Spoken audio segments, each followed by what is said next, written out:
자, 리포트 보셨습니다만 이 새만금 잼버리 대회가 우여곡절 끝에 막을 내리면서 여야 파행 책임을 놓고 지금 본격적인 공방에 들어갔습니다. 두 분과 함께 정치권 소식을 좀 짚어보도록 하겠습니다. 윤희석 국민의힘 대변인, 정기남 전 민주당 선대위 대변인 모셨습니다. 안녕하십니까? 네, 반갑습니다.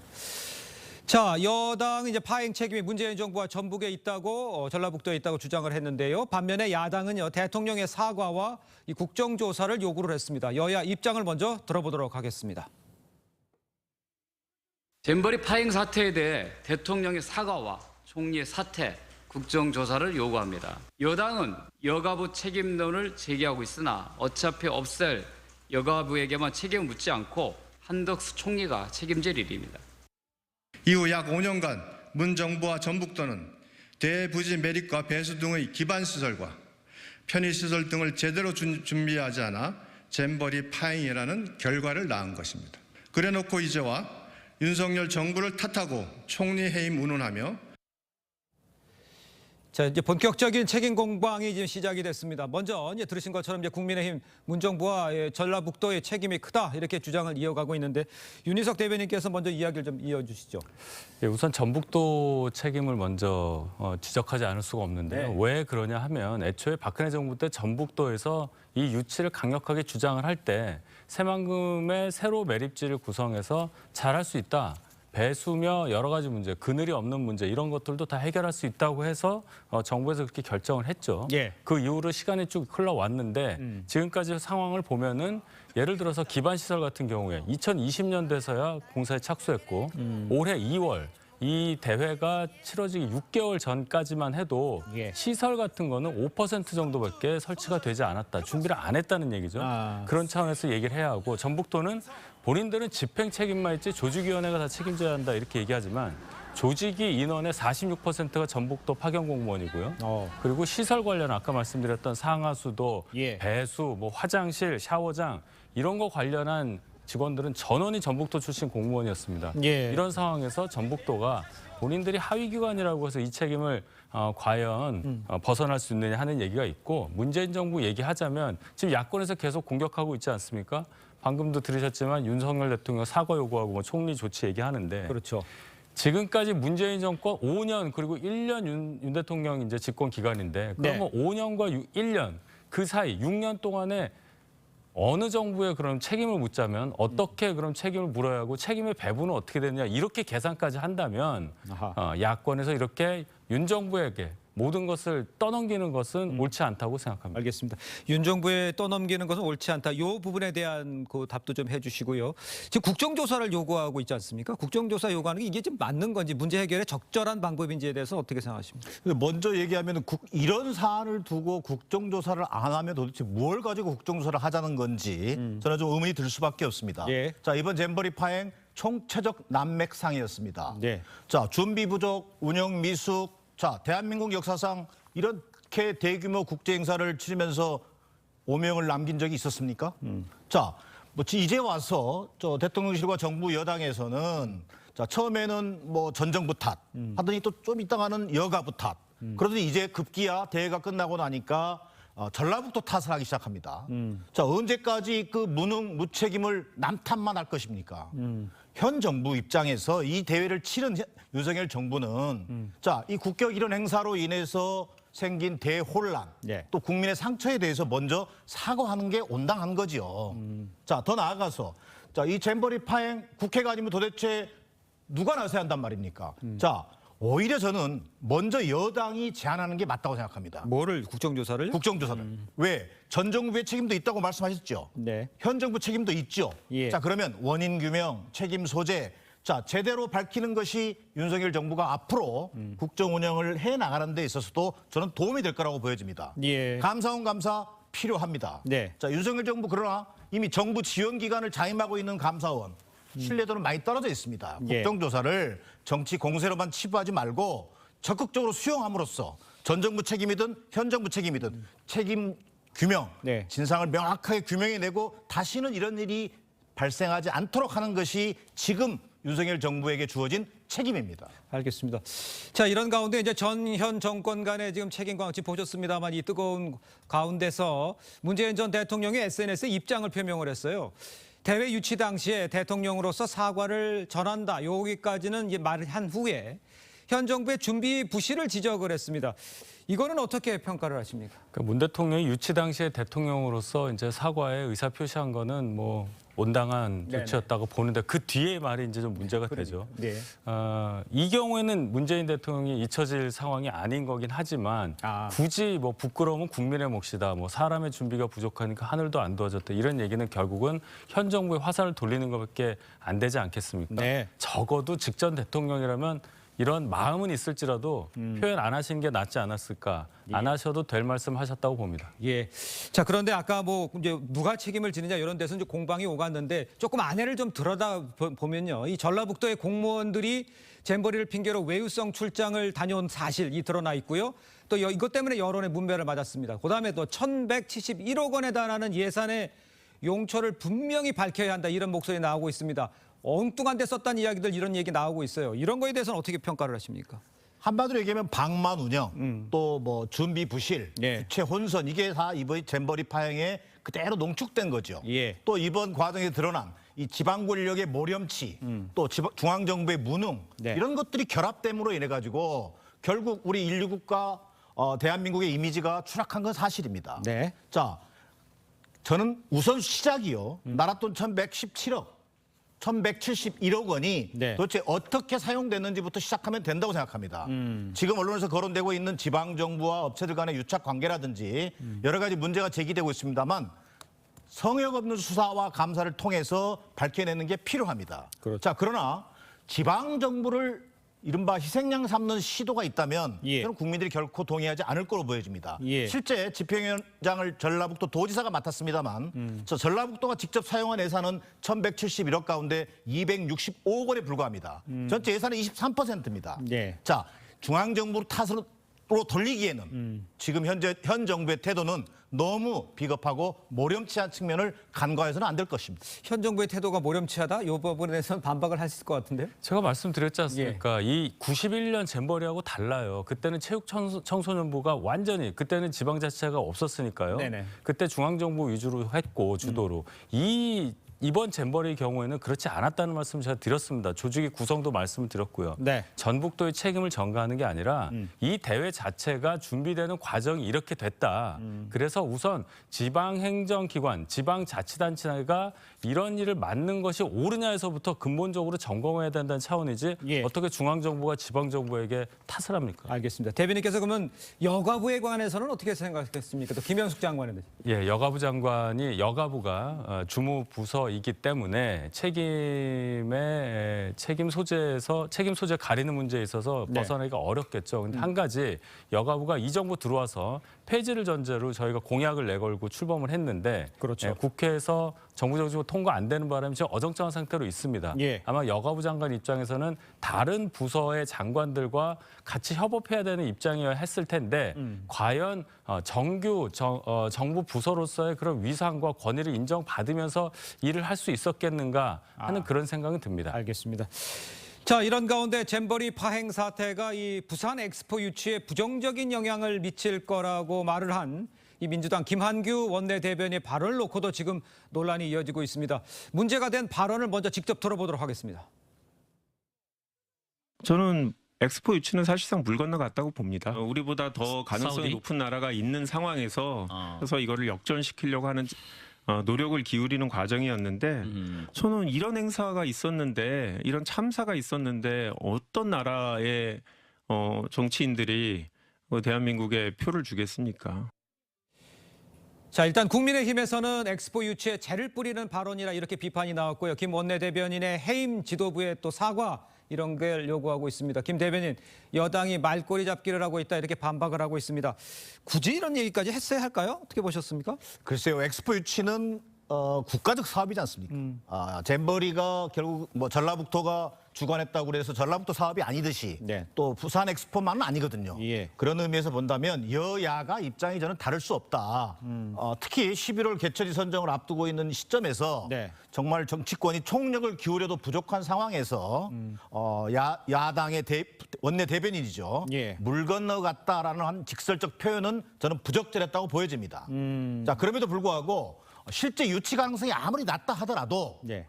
지금은 총력을 모을 때다라고 하는 그런 관점이 필요한 것이고요. 그렇죠. 예. 두 번째, 잼버리 파행이 만약에 이게 두 번 다시 재발하지 않도록 해야 한다라고 하는 야당의 입장을 대변하는 또 하나의 그 과정에서 나온 얘기다. 이것을 다시 한번 또 말꼬리를 잡고 또 정치 공세로 끌고 가는 것은 저는 부적절해 보입니다. 그러니까요. 그래서 이제 부산에 이제 지역구를 두는 국민의힘 의원들이 어제 비판 성명을 냈고 오늘은 이제 기자회견에 나섭니다.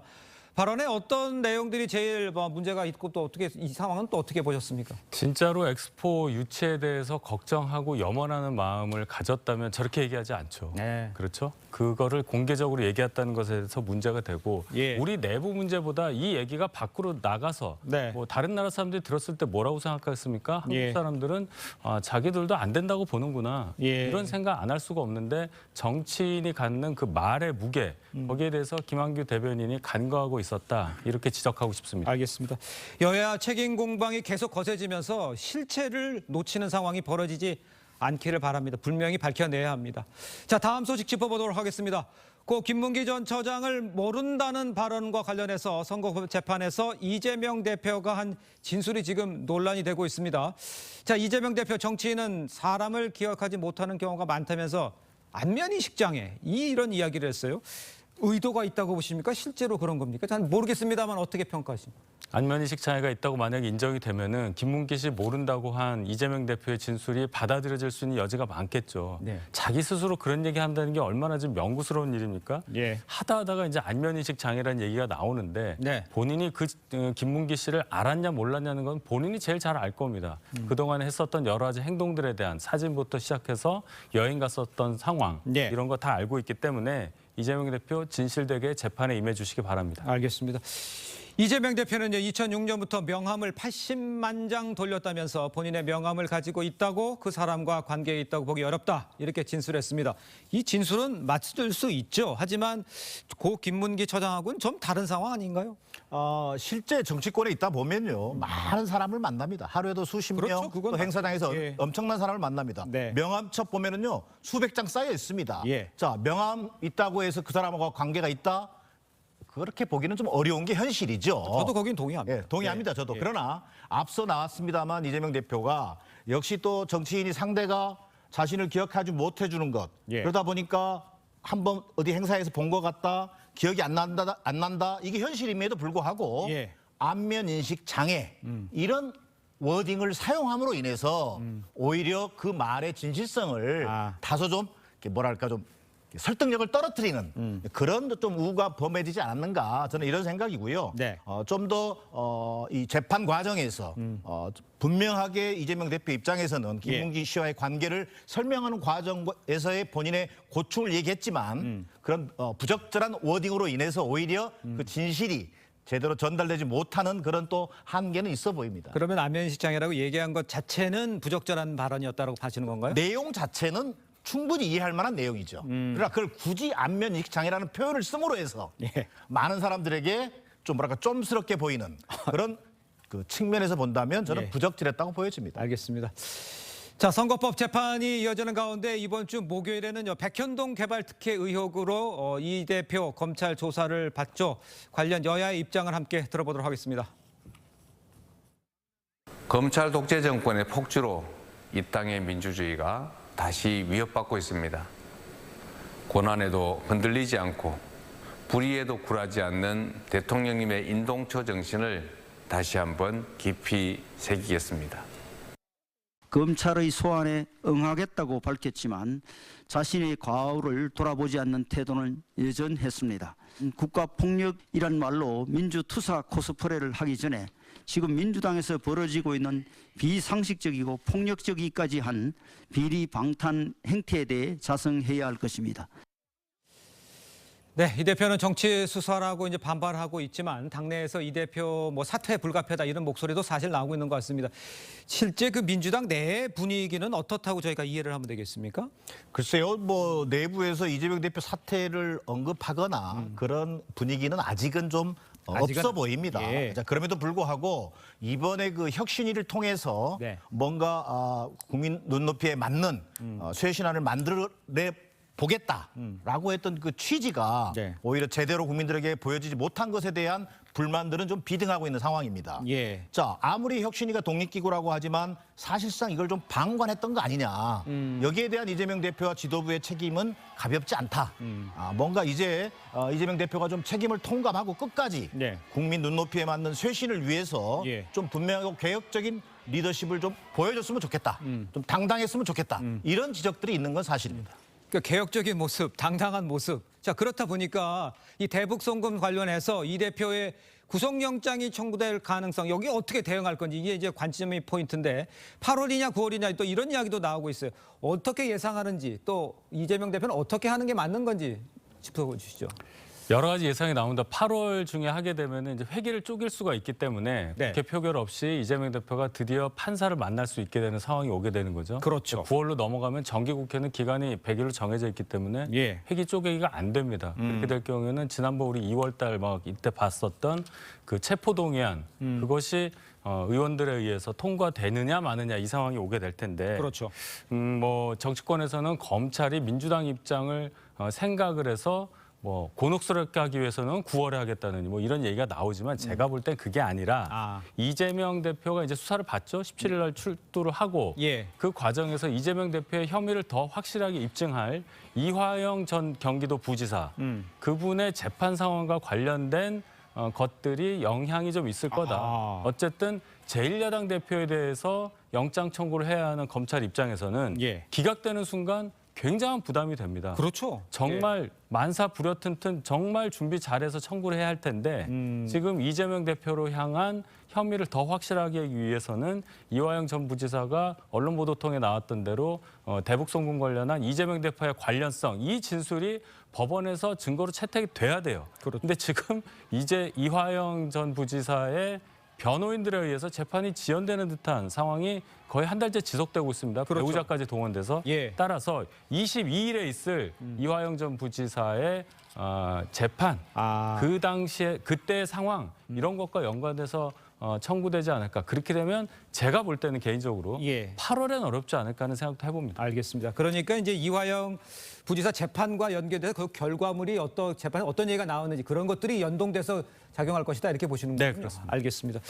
그렇다면 이제 만약에 이제 9월 얘기가 나와 있습니다만 9월에 넘어오면 민주당에서는 어떤 선택을 할까요? 이재명 대표는 뭐 본인이 불체포 그렇습니다. 포기하겠다는 8월이든 9월이든 예. 만약에 앞서도 언급이 있었습니다만 비회기 때 오면은 회기를 쪼개는 한이 있더라도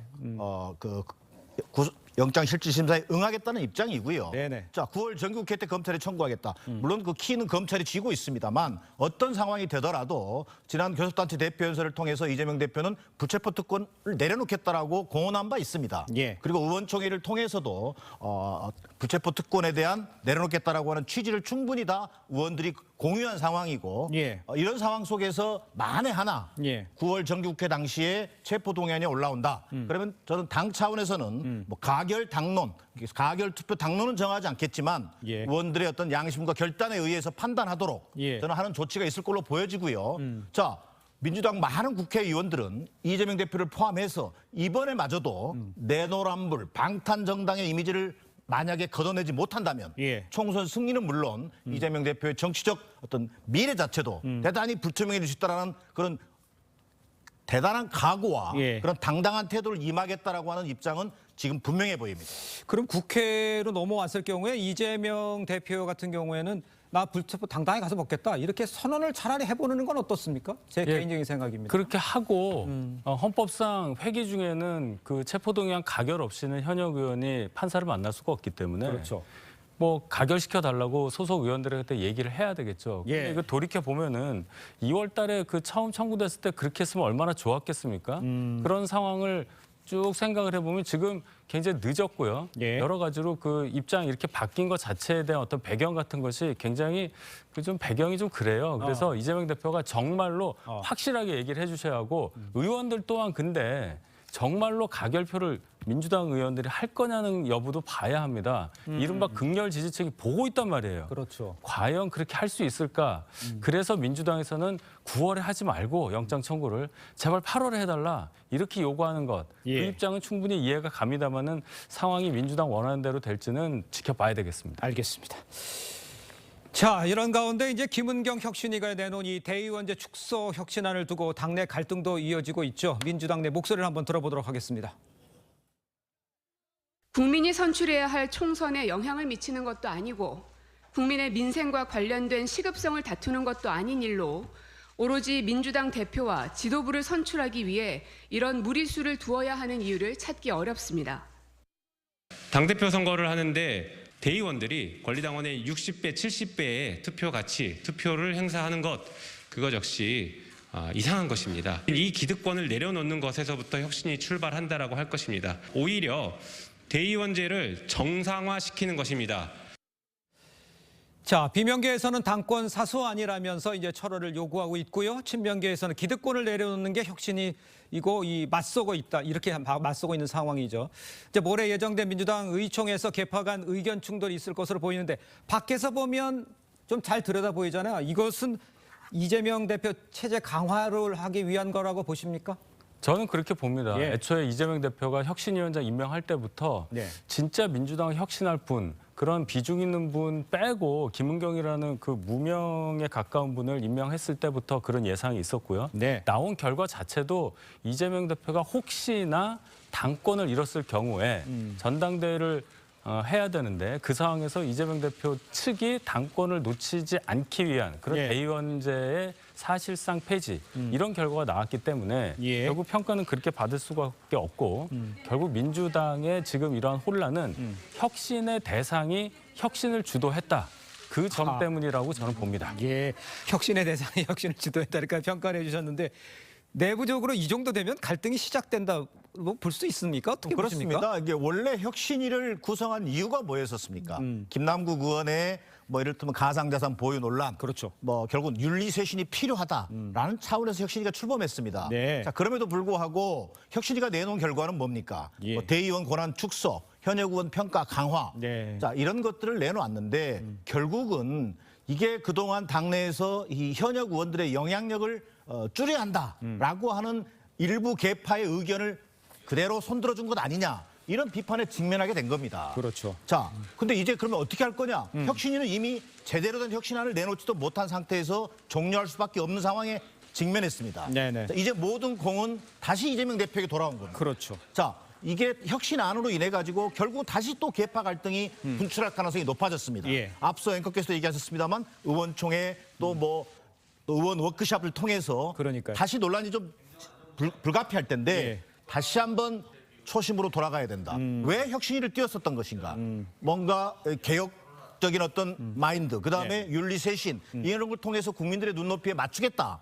이런 노력으로 다시 돌아갈 수밖에 없는 상황이 돼버렸고요. 예. 오히려 이런 과정에서 다시 한번 이재명 대표가 어떤 역할을 하게 될지 이걸 방치하는 상황으로 갈 것인지 아니면 수습해 내고 뭔가 당력을 하나로 모아내는 역할을 할 것인지 여기에 이재명 대표의 리더십에 예. 달려있다고 보여집니다. 그럼 조금 다르게 여쭤볼게요. 비명계도 달래야 할 거고, 그다음에 강성 지지층인 이른바 개딸도 또 강한 요구를 또 받아들여야 되고, 이재명 대표는 어떤 식으로 결정을 낼 수가 있겠습니까? 사실 쉽지 않은 상황이죠. 그러니까요. 자, 혁신위가 던져놓은 소위 이른바 제대로 된 혁신안이 아닌 예. 로 인해서 당내 갈등의 불씨가 지금 던져졌고 예. 또 한편으로는 본인을 둘러싼 사법 리스크가 지금 현실화되고 있는 상황이거든요. 예. 이런 첩첩산중의 지금 형국인데 예. 이 과정에서 이재명 대표가 보여줄 수 있는 것은 지금까지 이재명 대표에서 가졌던 당내에 있어서의 뭔가 좀 이 통합의 리더십. 네. 결국 이거밖에는 답이 없다고 보여집니다. 알겠습니다. 혁신안이 어떤 식으로 처리될 것 같으세요? 밖에서 봤을 때. 잘 보시면 이재명 대표를 따른 의원들이 많아서 만약에 의총이나 이런 쪽에서 의결되는 상황이 되면 강행한다면 처리될 것 같다고 보시는데 저는 그렇게 보지 않아요. 예. 친명계에도 다선 의원이 많습니다. 네네. 그분들에 대한 기득권을 뺏는 내용도 들어가 있는 이 혁신안을 의총에 딱 들어가면 본인에 관련된 문제이기 때문에 아무리 이재명 대표와 가까운 분들이라도 예. 저는 찬성하기 어렵다고 보고 그렇게 되면 결국 이재명 대표가 실제로 당내에서 갖는 영향력이 그렇게 견고한가 예. 거기에 대한 또 하나의 증거가 될 수도 있지 않을까 이런 상황을 예상을 해봅니다. 예.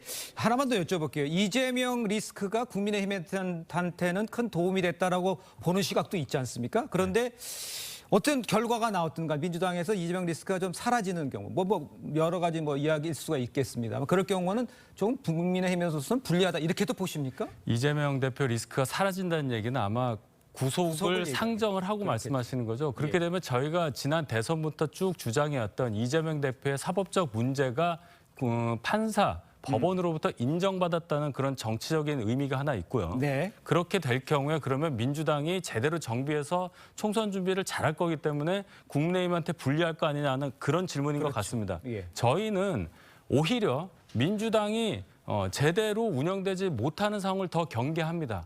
그렇게 될 경우에 저희가 더 마음을 놓을 수밖에 없는 그런 상황이 오게 되거든요. 민주당도 잘하고 그런 가운데 공정한 경쟁을 통해서 국민들께 선택받는 것, 그것이 저희가 원하는 바다 이렇게 말씀드리겠습니다. 알겠습니다. 자, 두 분 말씀은 여기까지 듣겠습니다. 인사 나누겠습니다. 고맙습니다. 감사합니다.